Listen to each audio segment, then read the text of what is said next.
Programu z nagody Dňa ženok otvorili budúci Ševčenkovo členi zeci zo predškolskej ustanovi Đurđevak, ktorí so spisňočkami povinčovali šveto svojim mamom, a potom še na bini zmenjovali ich starši kolegove, školjare nižších klasoch osnovnej školy Jovan Jovanović Zmaj i členi decinskih sekcijov kulturno-umjetnickog društva Taras Ševčenko.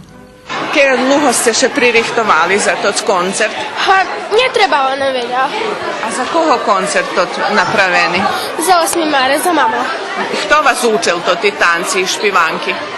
Tanci nas učila učiteljka folkloru,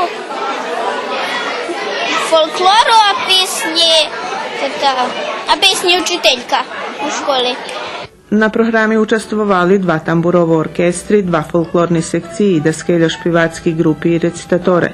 Po zakončenju programi u prostorijog društva otrimane zajednicke druženje učašnikov i šitskih prisutnih, a za posluženje še ostarali upravni odbor i djevčata za ospririhtujúcej folklornej sekciji, ktorí sobotu sami napekli kolači.